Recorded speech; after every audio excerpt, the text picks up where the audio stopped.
Donc, on va laisser tomber cette question de dissertation pour reprendre le texte qu'on a commencé de Bellamy. On était à la conclusion. Comment? Nous en étions à... Oui, on était... Oh, s'il vous plaît. C'est bon, on prend le cours maintenant, sortez votre texte. On a été à la conclusion, oui, effectivement, sur le bilan. On peut donc dire que... Nos passants se réfèrent contre le naturalisme d'Émile Zola. Exactement, mais encore... Il fallait chercher ce que voulait dire le mot naturalisme. Alors, vas-y Lilou, explique-nous. J'espère que vous avez fait tous une petite fiche sur le naturalisme. C'est un... C'est un des... Il y en a certains qui ne vont pas finir l'heure, là. Ça va pas être possible. Le naturalisme est un mouvement littéraire extrêmement important du 19e siècle. Vas-y, nous t'écoutons. C'est un mouvement littéraire qui, dans les dernières décennies, cherche à introduire dans le roman la méthode des sciences humaines et sociales appliquées à la médecine par Claude Bertrand et Émile Zola. Claude Bernard. C'est pas Claude Bertrand. Bertrand c'est moi, Bernard c'est mon papa. Donc là c'est Claude Bernard. Claude Bernard, voilà. D'accord, non. Émile Zola est le principal représentant de cette école littéraire en France. Voilà. Bon. Surtout ce qui est intéressant ici, c'est de voir... Ah, oui. Tu as marqué que ça? Bon. Quelqu'un a d'autres choses à rajouter? Non? Bon. Moi, je pense qu'il y a énormément de choses qu'il faut ajouter, qui me semblent absolument essentielles. Notamment le fait que le naturalisme, prenez l'habitude de prendre des notes. Ce que je dis, c'est important, c'est pas en l'air. Le naturalisme, c'est l'aboutissement, en fait, et la théorisation du réalisme.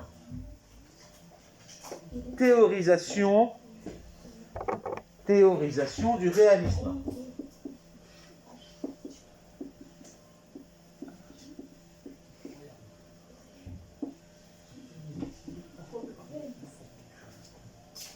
Si vous voulez, pour le dire autrement, le réalisme, c'est présenter la réalité telle qu'elle est, sans l'enjoliver, c'est pas les contes de fées, c'est pas les princes, c'est monsieur tout le monde, c'est vous, c'est moi, et on raconte. D'ailleurs, les 3/4 des romans réalistes partent de faits divers. Il y en a énormément qui partent de faits divers. Donc on se sert, si vous voulez, le premier roman réaliste, écrit par Stendhal. Et Stendhal, on doit être en 1830, je crois, un truc comme ça. Non, c'est avant. Je crois qu'on est vers 1830. Moi, c'est même pas un peu avant. Le premier roman réaliste qu'on considère comme tel, c'est Le Rouge et le Noir. Et Stendhal est parti d'un fait divers de l'époque, d'un procès d'un homme qui avait été, éduqué aux lettres, au latin, etc. C'est un homme du peuple, hein, mais son père était menuisier, je sais pas, un truc comme ça, ou charpentier, les deux. Et, comment il s'appelle? Julien Sorel. Et, oui, c'est Le Rouge et le Noir. Et donc, voilà, il a été précepteur des enfants du maire du village, qui était d'ailleurs, pas que maire, il était aussi chef de la plus grosse entreprise de l'usine du coin, richissime, etc. Et lui, Julien, est devenu précepteur des enfants du couple, il dormait dans la famille en question, la famille de Rênal, et finalement, il est devenu amant avec la maîtresse de maison. Je ne vous raconte pas toute l'histoire, mais à la fin, ils se disputent, machin, je ne vous pas parce que c'est très long. Hein. Si vous voulez, à la fin, et ça dans le fait divers, c'est pour ça qu'on en a beaucoup entendu parler à cette époque-là, Julien Sorel finit par péter les plombs, il prend un pistolet, il rentre dans l'église où était son ancienne maîtresse qui assistait à l'office et lui tire dessus. La blesse. Ne la tue pas, il la blesse. Il est enfermé et il est à la fin exécuté.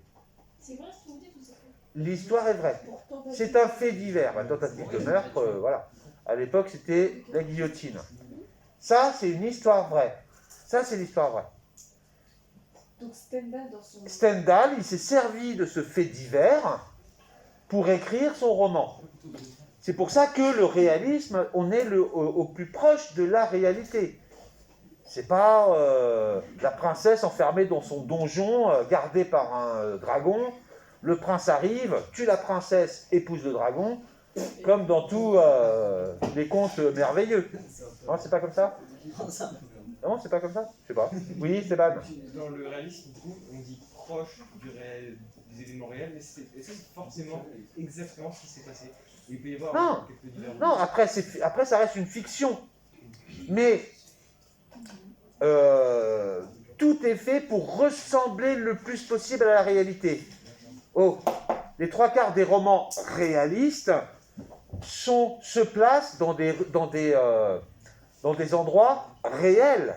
Ça va être à Paris, ça va être à Marseille, ça va être en Bretagne, dans des vrais endroits à l'époque où c'est écrit. Et c'est réaliste, c'est-à-dire que c'est proche des gens. Ça fait partie de ce que les gens peuvent vivre. Vous voyez? Réellement. Les gens de l'époque. C'est vrai qu'aujourd'hui, quand on lit des romans réalistes du 19e siècle, on en est loin. Parce que nous sommes du 21e siècle. Enfin, pas moi je suis du 20e siècle, parce que je suis vieux. Je suis un dinosaure, mais vous qui êtes jeunes... Non, c'est non. Vous êtes tous du 21e siècle. Et ouais. Eh ouais. Voilà, moi je suis du 20e siècle. Oui. Oh, s'il vous plaît, on s'écoute. Oui. Souvent, le réalisme, il y a quand même des choses qui sont rajoutées pour que ça montre. Oui, bien sûr. Bien sûr, c'est pas, on ne raconte pas ce qui s'est réellement passé, mais on invente des histoires, souvent à partir de faits réels, de faits divers, qu'après on romance. Mais il n'y a pas d'idéalisation. C'est pas la princesse, il n'y a rien de merveilleux, etc. Le réalisme, ce n'est pas le fantastique. Le fantastique, on est dans le réalisme, mais il intervient des choses avec des fantômes, des trucs comme ça, où on doute, on ne sait pas si on est dans le réel ou pas. Là, il y a un doute, on rentre dans le fantastique.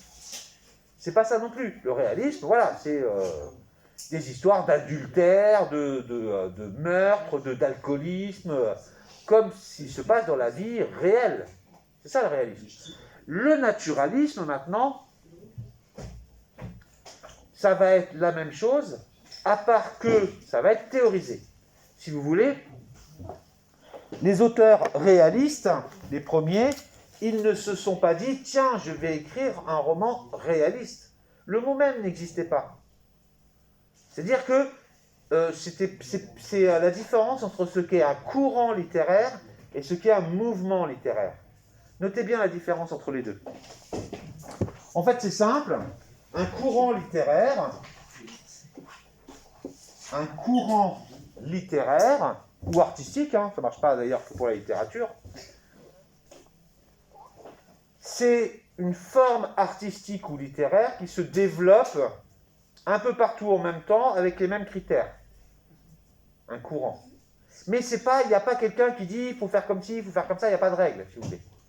J'ai un auteur, Stendhal pour le réalisme, il va commencer à écrire ça, puis d'autres auteurs vont dire ah bah oui, genre Flaubert, il va vouloir faire dans le même style en quelque sorte.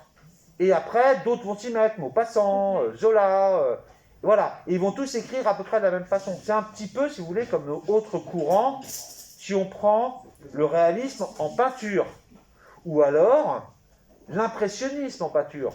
On va avoir les premiers impressionnistes qui vont peindre d'une certaine façon, d'autres vont regarder et vont dire « Ah oui, c'est génial comme manière de peindre », et ils vont faire à peu près de la même façon. D'ailleurs, ils seront amis en général. Les impressionnistes se connaissaient entre eux, Gauguin et Van Gogh ont travaillé ensemble tout un moment. Vous voyez ce que je veux dire? Mais il n'y a personne qui dit « On va créer une nouvelle façon d'écrire qui va reposer sur telle règle ». Il n'y a pas de règle. Oui. Vous avez dit un courant littéraire, c'est une forme artistique. Ou une forme artistique, ouais, ou une forme artistique, ou d'ailleurs philosophique, ça marche aussi. qui vont reposer sur à peu près les mêmes règles, mais sans que ça soit édicté. Alors qu'un mouvement littéraire, ou artistique, ou philosophique, ou politique, ou quoi que ce soit, quand on parle de mouvement, là, il y a... Oh, il faut aimer l'écouter et de copier. Quand on parle de mouvement, il y a théorisation. C'est-à-dire qu'on en détermine les règles. Les règles sont édictées, marquées. En général, on a un bouquin qui va s'appeler « Le manifeste de » le nom du mouvement. Si on prend un mouvement extrêmement connu, qui est artistique, mais littéraire également, à savoir le surréalisme, eh bien, il y a un bouquin qui s'appelle « Manifeste du surréalisme », qui explique ce qu'est le surréalisme et quels en sont les enjeux et les règles. Est-ce que vous comprenez? C'est complètement différent. Un courant, c'est à peu près... c'est un petit peu comme en musique. Voilà, il y a eu les premiers groupes rap dans les années 70-80, ça s'est développé dans les années 80 énormément, NTM, IAM, et après il y a plein d'autres qui ont continué, qui disent ouais c'est vachement bien, qu'on fait à peu près pareil, mais c'est pas quelqu'un qui a dit oui alors si tu veux faire du rap, tu dois faire comme ci, comme ça. Non. Il n'y a pas eu de règles édictées. C'est pas tel rythme, c'est pas telle voix, c'est pas telle chose. Après on a plutôt des imitateurs qui aiment bien écouter tel groupe et qui vont faire un truc, mais sans respecter des règles particulières, vous comprenez? Voilà. D'ailleurs, le réalisme est-il un courant littéraire qui a disparu? Bien sûr que non. Il y a plein de bouquins aujourd'hui qui sont tout à fait réalistes. Mais la grande période du réalisme, c'est le 19e siècle. Par contre, le naturalisme, lui, a disparu. Vous savez, les auteurs, quand on leur dit « il faut faire comme ci, il faut faire comme ça », est-ce qu'ils vont avoir envie d'obéir aux règles? Et non. Donc, ce qui distingue le naturalisme, d'une part, c'est que c'est un mouvement théorisé par Zola qui, si vous voulez, détermine le fait que... En fait, ça repose effectivement sur la science. Si vous voulez, les sciences cognitives de la fin du 19e siècle, donc parler des travaux de Claude Bernard, mais on peut aussi parler des travaux de Darwin, qui montrent bien l'évolution des espèces. On est sur une période du 19e siècle de remise en cause complète des vérités qu'on croyait auparavant. Avant, dans la France chrétienne d'avant la Révolution française, on était persuadé que le monde avait 5000 ans, que ça avait été créé par Dieu il y a 6 ou 7000 ans, un truc comme ça, et que Dieu avait créé un homme, une femme, avait d'abord créé la terre, etc. Et que, voilà. Et là, on s'est rendu compte, les dinosaures, machin, non, ça s'est pas du tout passé comme c'était marqué dans la Bible. Que l'homme descend du singe. D'ailleurs, on en a des représentants ici, non? Peut-être pas? Non. Excusez-moi, je plaisante. Dis-moi, promis à faire le zouave. Non, mais voilà. Donc, Zola va utiliser cela. Et pour décrire le plus précisément possible la vie réelle de son époque, quand il va écrire, par exemple, Germinal, prenez ces exemples. Quand vous prenez par exemple l'exemple de Germinal, Zola, il va aller dans les mines qu'il veut décrire, et papier-crayon en main, il va vraiment regarder comment ça se passe, il va y passer des mois à prendre des notes pour être capable d'écrire un roman qui soit le plus proche de la réalité possible. Vous comprenez? Et après, il y a d'autres théories, plus dans le domaine de la sociologie, qui veut que, et ça on le retrouve aussi dans Bellamy, que finalement, l'homme agit sur son environnement, mais en même temps, il est façonné par son environnement. Quand dans le texte, il est marqué « Paris en a fait, en 3 ans, un homme gros et sérieux », la ville n'a rien fait sur le personnage. Mais que veut-il dire par là? C'est que le personnage a subi une influence de son environnement. À ton avis, c'est le coup Ouais, c'est ça, oui. Oui, oui. On est dans une formule plutôt qui appartient à la métonymie. C'est pas la ville qui transforme les gens, c'est les gens que l'on côtoie qui nous transforment. Vous comprenez? Et ça, c'est absolument fondamental. D'un point de vue strictement d'histoire littéraire, et ça c'est important, l'ouvrage fondamental sorti, je crois que c'est 1880, il faudrait que je vérifie. Quelqu'un a un portable, un téléphone? Tiens, tu vérifies, tu tapes les soirées de Médan. Je crois que c'est 1880. Les soirées de Médan. Tu tapes les soirées de Médan, tu me donnes la date de publication. C'est écrit au tableau. Ouais. Donc, si vous voulez, les soirées de Médan, c'est simple. Médan, c'est un petit village à côté de Paris. Quoi, maintenant, c'est complètement englobé dans la ville. Hein. Mais c'est un petit village à côté de Paris. 17 avril 1880. C'est 80, c'est bien ça. Ouais, comme quoi, il me reste encore quelques neurones, malgré mon âge. Donc, Médan, c'est un petit patelin, et Émile Zola invitait ses amis le samedi soir à... D'ailleurs, c'était pratique, il y avait la gare SNCF de Médan, comme ça, et la maison de Zola était juste en contrebas. Donc, il suffisait de... Donc, lui, il y allait en maison de campagne, avec sa femme, machin, et il recevait ses amis, Maupassant, Céard, Hennique, il y a les frères Goncourt, Huysmans, tout un tas d'auteurs, si vous voulez, qui venaient, et Madame Zola préparait à manger, sortait les bouteilles, et eux, ils picolaient, ils mangeaient, repas entre amis, ils parlaient art et littérature, et ils ont eu l'idée d'écrire le premier recueil de nouvelles naturalistes. Donc, les soirées de Médan, c'est le titre d'un recueil de nouvelles, naturalistes, avec les auteurs que j'ai cités.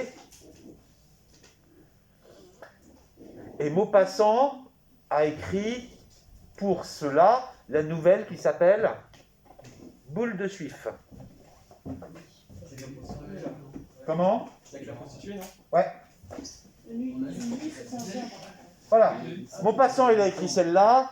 Zola, lui, il a écrit une nouvelle qui s'appelle L'attaque du moulin, etc. Je ne donne pas tous les titres. Hein.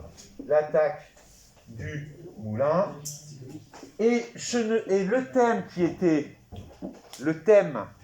qui était retenu pour ça, c'était la guerre de 1870. Tous les auteurs devaient raconter une anecdote, une petite histoire, inventée ou pas, qui s'était passée durant la guerre de 1870. Tout le monde connaît cette guerre-là?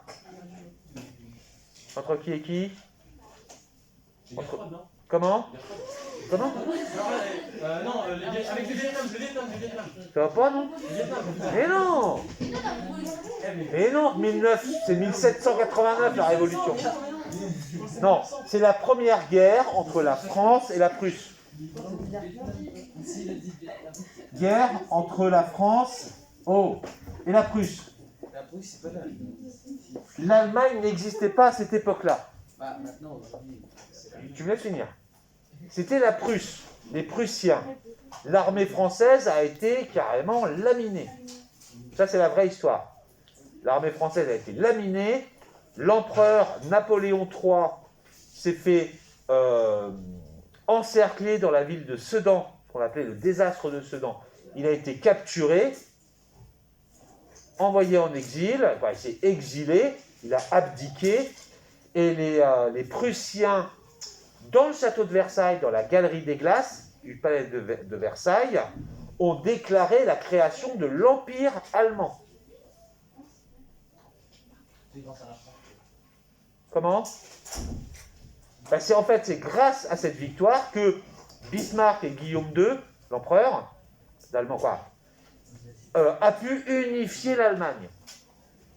Et par cette défaite, la France a perdu l'Alsace et la Lorraine, qui sont devenus allemands à cette époque. Avant que pendant la guerre de 14-18, l'Alsace et la Lorraine fussent repris aux Allemands par l'armistice du 11 novembre 1918, où là on a récupéré l'Alsace et la Lorraine qui nous avaient piqué en 1870. Donc là on est sur la grande histoire. Donc dans les soirées de Médan, ils devaient chacun raconter une histoire, une anecdote, une histoire, une nouvelle, petite histoire donc, sur la guerre. Je vous conseille d'en lire certains. Boule de Suif, c'est bouleversant. C'est le cas de le lire. Hein? Boule de Suif, c'était écrit quand? Boule de Suif, ça a été écrit quand? C'est marqué dessus, c'est comme le port-salut. Ah, les... C'était dedans. C'est un recueil de nouvelles. En fait, chaque auteur a écrit une nouvelle. Ils en ont fait un livre, un recueil de nouvelles, donc avec Zola, Niquet, Maupassant, les frères Goncourt, etc. Chacun a écrit une nouvelle et ils ont sorti un livre avec toutes ces nouvelles-là dedans. Qu'on appelle les soirées de Médan. Oui. Et pourquoi on porte une aussi grosse importance à l'Alsace et la Lorraine pendant les guerres? Ah bah c'est simple, moi je vais venir chez toi et je vais te prendre 2 chambres. Tiens, je vais dire, tiens, maintenant c'est à moi, tu n'auras plus le droit d'y aller. Tu seras content? Ah et voilà, tu n'auras pas envie de les récupérer tes chambres? Non mais parce que c'était la première guerre entre la France et la Prusse, mais pourquoi ils ont voulu prendre que l'Alsace et la Lorraine? Ah, ils n'allaient pas prendre toute la France.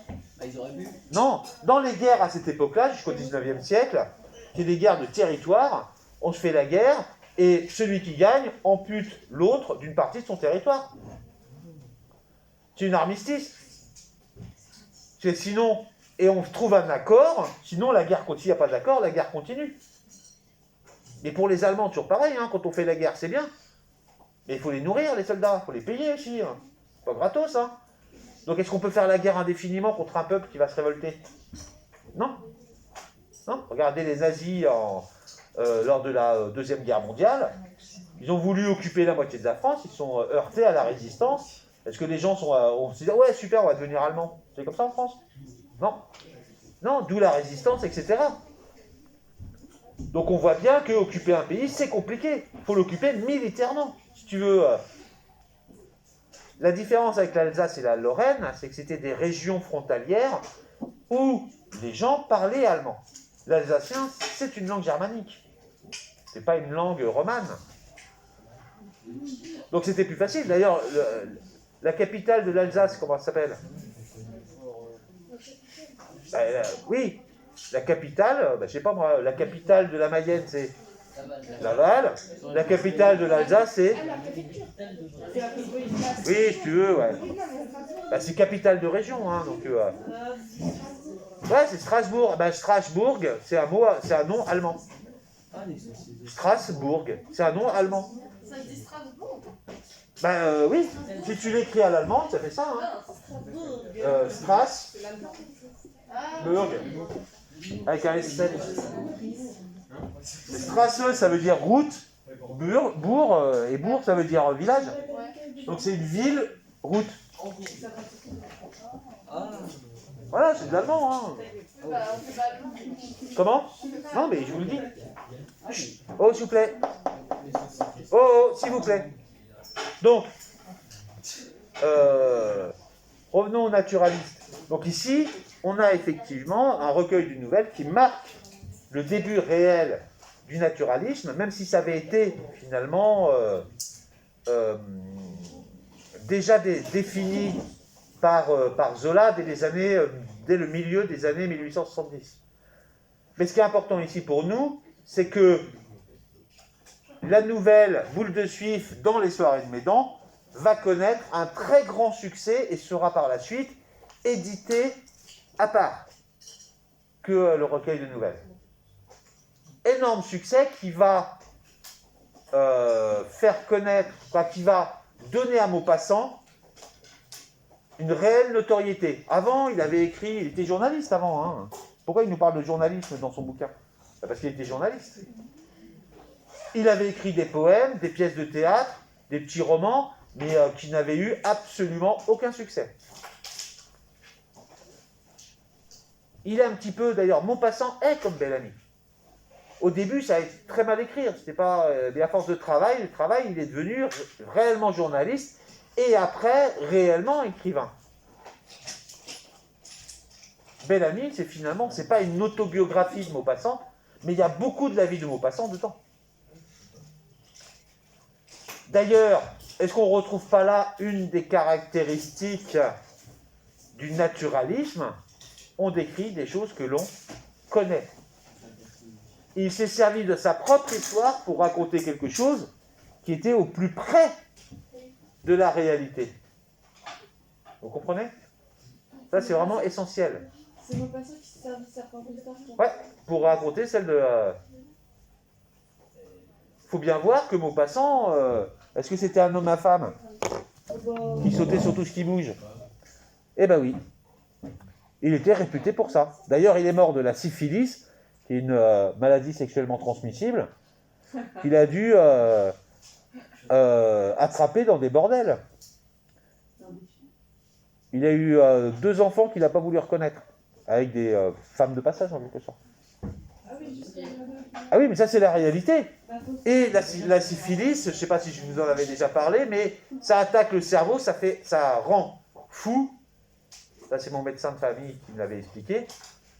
J'étais un grand fan de Maupassant d'ailleurs aussi. Et en fait, ça finit par attaquer le système nerveux et le cerveau, ça rend fou, quoi. Ça donne des hallucinations, etc. La syphilis. Ça finit par vraiment attaquer le cerveau. Et il est mort fou en hôpital psychiatrique, Maupassant. C'est pour ça qu'il a écrit énormément à la fin de sa vie de nouvelles, de contes ou de nouvelles fantastiques.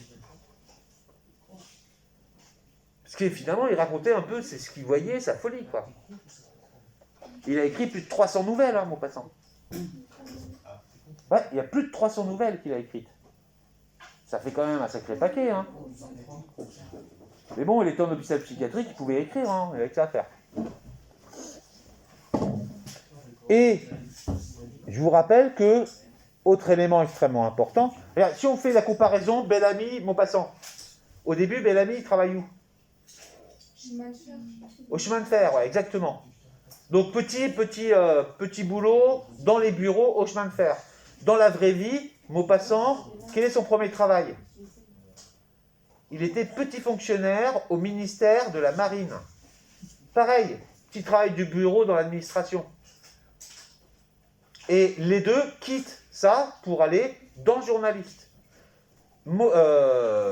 Bel-Ami par Forestier, un ami, qui l'a introduit dans le journaliste, alors que dans la réalité, Maupassant quitte le ministère de la Marine pour devenir journaliste grâce à un ami de sa mère, un certain Gustave Flaubert.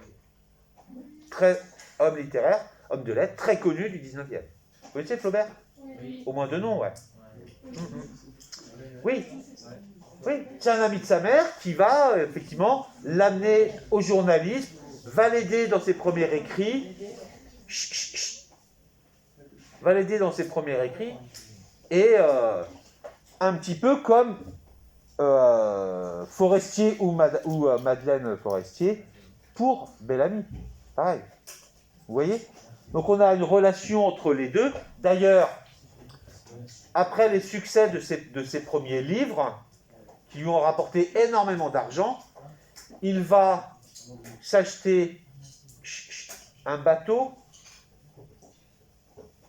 pour, sur la Méditerranée, et le bateau, il va l'appeler comment? Le Bel-Ami. Et quand il signera ses œuvres, il dira « Bel-Ami, c'est moi ». Ce qu'on sait. Donc il s'identifie pleinement à Bel-Ami. Est-ce que pour autant on peut dire que c'est une autobiographie? Non. Non. Il s'est servi de son expérience personnelle pour raconter une histoire au plus près de la réalité. Donc tout ce qu'il nous décrit dans le milieu du journalisme, c'est quelque chose qu'il a réellement vécu. Donc est-ce qu'on peut le considérer comme un témoignage de la presse de son époque? Oui. Vous comprenez? Et c'est ça qui est important. Il n'a pas écrit une histoire comme ça, un peu farfelue, etc. Donc revenons au texte maintenant. Vous allez me relire en diagonale, et vous allez me chercher dans les dialogues exclusivement comment Forestier appelle Bel-Ami. Je vous dis, au milieu de la première page, il l'appelle « mon vieux ». Comment ça va, mon vieux? Recherchez le deuxième terme qu'il utilise. Qu'est-ce qui se passe, Ilou? Tu C'était quoi? Limé. Ça fait mal? Ah, trop. Ah. Allez, travaille, ça va te faire passer la douleur.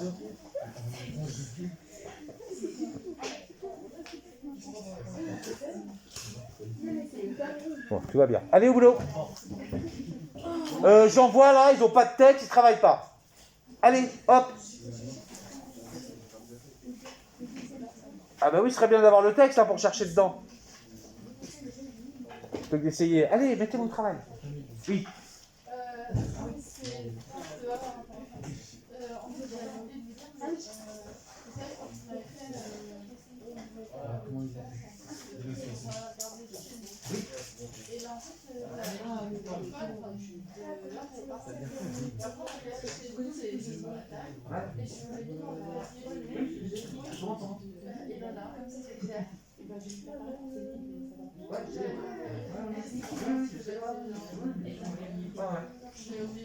Non, non, je l'ai bien, j'ai dans mon casier. Il y avait qui aussi qui m'a mis dans le casier? Une autre élève, c'est Eva. Bah, il y a pas d'Eva. Non, mais oui, j'ai pas mis des secondes B, des secondes A, qui est en A. Oui, c'est. Ouais, c'est ça. Voilà, exactement. Bien joué. Vous avez trouvé? Bigre, ça veut dire ça s'appelle un hypopète, au but. Bigre. Et là, t'as mon vieux, non, mon vieux, et après, comment il l'appelle? Vous avez trouvé? Hein? Mon vieux, d'accord, et après, comment il l'appelle? Comment? Mon petit. Mon petit, exactement.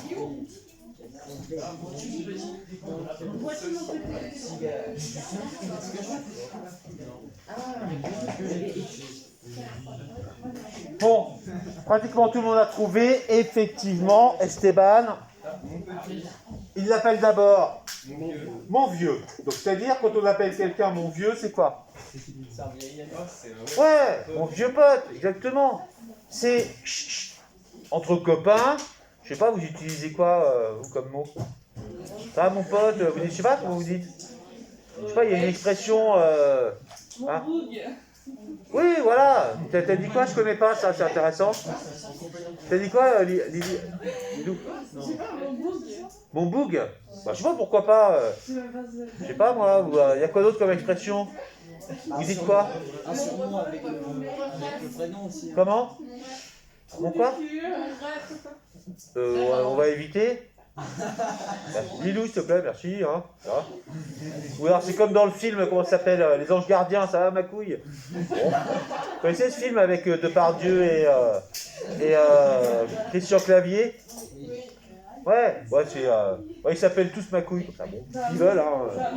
Ouais, c'est un peu vulgaire, mais on est effectivement dans du jargon. Oh, s'il te plaît. Dans du jargon populaire. Tout à fait légitime. Ici, là, il s'appelle mon vieux, ce qui les place l'un et l'autre sur un pied d'égalité. Voilà, sur un pied d'égalité. Ensuite, quand Bellamy connaît, quand Bellamy connaît, Georges Duroy pour l'instant, connaît la situation de Forestier, est-ce que le pied d'égalité est toujours le même? Et non. Et quand Forestier se rend compte que de la situation dans laquelle est Georges Duroy, c'est là où il va l'appeler comment après? Mon petit. Et là, on voit bien que ce terme « mon petit », c'est un terme condescendant. Vous connaissez ce mot-là? Ça veut dire méprisant, si vous voulez, condescendant, méprisant. Ah oui, j'ai juste dit à quelqu'un, ça va mon petit? Celui-là, ça fait. Ouais, signe d'infériorité. Condescendant, méprisant, hautain. Donne un petit peu de vocabulaire. Qui est fait pour. Qui est fait pour rabaisser l'autre. Or, quand on a des amis, on les méprise parce qu'ils ont moins d'argent que nous? Comment ça, bah oui. Bah, dans ces cas-là, j'aimerais pas être ton ami, hein. Puis on le saurait pas d'ailleurs. Moi, j'ai des amis qui gagnent beaucoup plus d'argent que moi, d'autres qui gagnent, oh s'il vous plaît, d'autres qui gagnent beaucoup moins d'argent que moi. Bah, un ami, c'est un ami, quoi. Par contre, je sais, vous pouvez vous décaler. Non. Justement, faut être content pour lui. Bah, faut être content s'il a réussi et faut être Faut se dire que compatissant si, voilà. faut se dire que nous aussi, on est capable de le faire. Bah, ouais. L'amitié, c'est pas un rapport de force. Oh! Non, mais vraiment, là. L'amitié, c'est pas un rapport de force, c'est pas une compétition. C'est pas qui va gagner le plus d'argent. L'amitié, c'est l'amitié. Vous savez ce que disait Montaigne à propos de son amitié avec la Boétie? Comment on peut expliquer l'amitié? Bon, on peut pas. Lui dit l'amitié, parce que c'était lui, parce que c'était moi. On peut pas expliquer. Est-ce qu'on peut expliquer pourquoi on va être amoureux de quelqu'un? C'est le feeling. Ben oui, mais est-ce qu'on contrôle ça? Non, ben là, on est amoureux parce que c'est elle, parce que c'est moi, parce que voilà. C'est comment? Ça s'explique pas. L'amitié, c'est pareil. Dans le domaine des sentiments, on va pas aimer quelqu'un parce qu'il aura une grosse bagnole. Ou alors ça s'appelle comment? Il y en a, Oui, mais est-ce que c'est de l'amour? ben non. Eh ben non. On l'a bien vu à travers la pub, Audi. Là, c'est par intérêt. C'est par intérêt, c'est par vénalité. Et ça, c'est pas de l'amitié. Quelqu'un de vénal, c'est quelqu'un qui sera toujours intéressé. Il ne fera jamais rien gratuitement, mais simplement par intérêt. Tu fais ça, mais tu me fais ça. Intérêt, c'est quelqu'un. Notez les définitions de ce type de vocabulaire. Je viens de parler pour ça. Comment? Je viens de parler juste pour ça. Juste pour te demander ça. Est-ce que. Bien, c'est ça, oui. Je vais appeler quelqu'un parce que tu as besoin d'un coup de main. Puis après, je t'appelle plus. Effectivement, mais en général, c'est plus en relation avec la volonté que ça rapporte notamment de l'argent. Bah, un vénal, c'est tout ça. Ouais, ça a un petit peu là, cette notion-là. Intéressé financièrement. Quelqu'un de vénal, qui ne pensera qu'au pognon.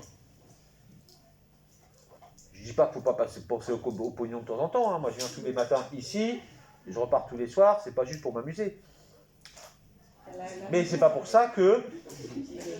Non, voilà, ça c'est le travail, Mais dans la vie, effectivement, dans le domaine de l'amitié, si on est intéressé que par l'argent, est-ce qu'on peut avoir vraiment des amis?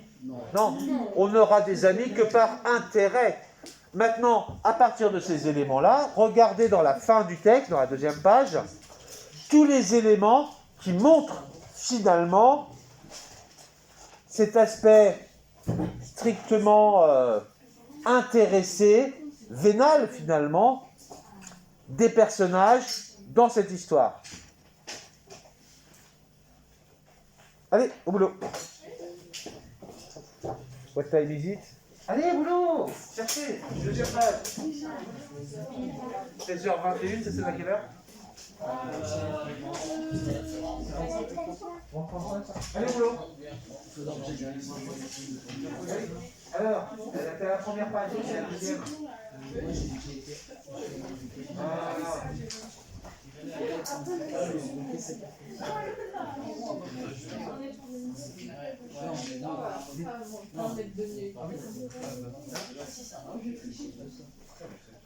Et pendant ce temps-là, je vous distribue les feuilles pour la prochaine fois. Oh, c'est quoi ça?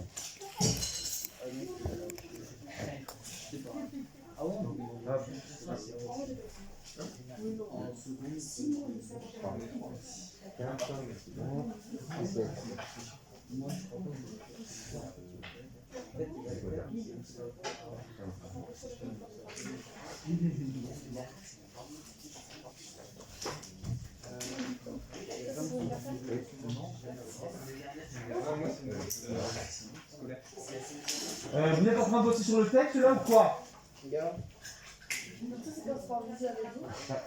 On commencera sur le salon.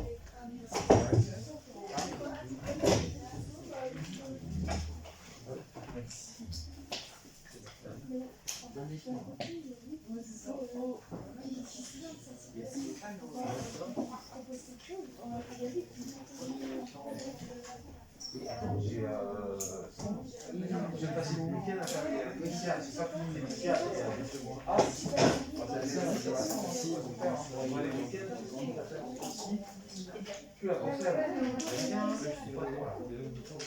Comme s'il disait, le mec, hier j'ai joué au foot, je vais jouer au foot.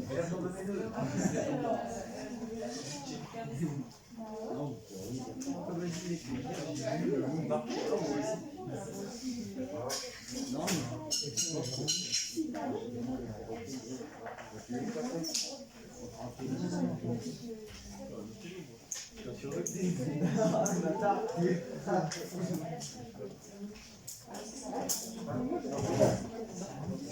Voilà, je vais donner.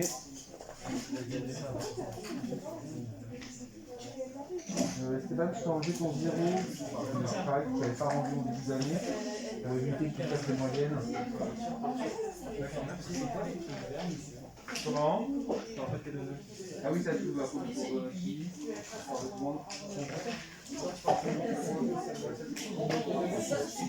Comment? Ça c'est pour les cours à partir de mercredi.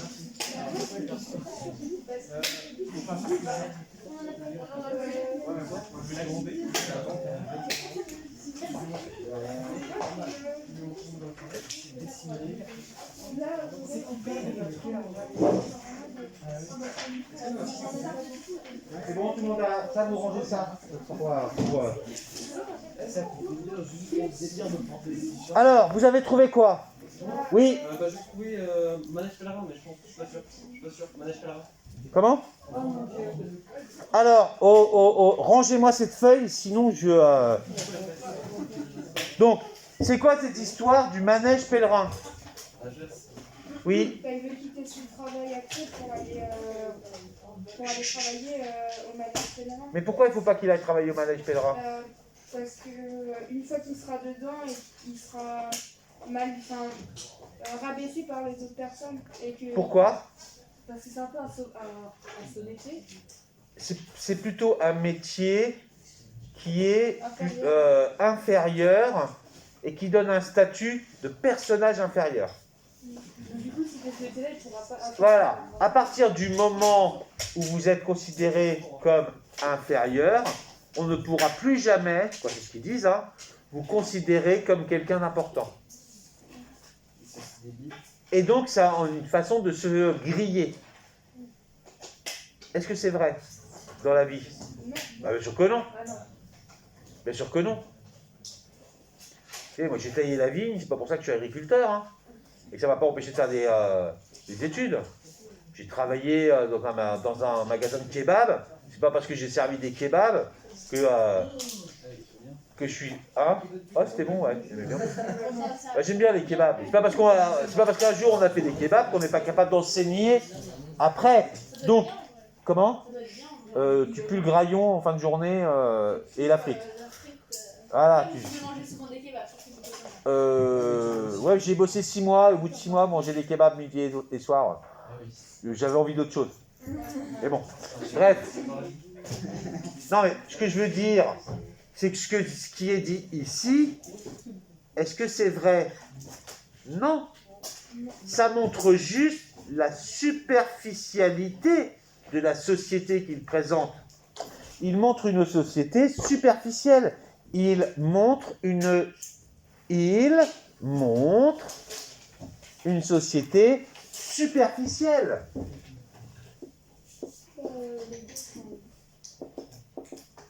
Une société complètement superficielle, fondée sur l'apparence.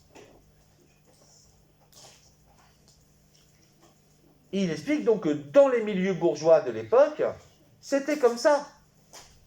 Il fallait paraître. Qu'est-ce qui est dit un petit peu plus loin par rapport à l'intelligence et à la connaissance? Ah oui. Oui. Que si tu connaissais 2-3 noms... Ouais, il suffit de... Ouais, Cicéron, ouais, j'en ai entendu parler. Cicéron, c'est Poincaré, c'est ça qu'on dit? Non? Cicéron, c'est pas carré. Vous ne connaissez pas la blague? Bon, c'est pas grave. C'est Cicéron, c'est pas carré. Ah oui, Cicéron.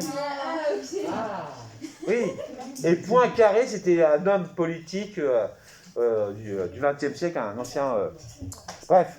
Donc, Raymond Poincaré, celui qui a inventé le franc... D'accord, pas rentrer dans les cours d'histoire. Donc, effectivement, ça montre qu'il faut paraître intelligent à défaut de l'être. Il faut toujours faire « oui, je connais, Il y en a, il nous sort une grosse blague que vous ne comprenez pas, parce qu'il y a un mot que vous ne connaissez pas. Vous faites semblant de rire, comme tout le monde, pour paraître intelligent. On est sur un monde du paraître. Voilà.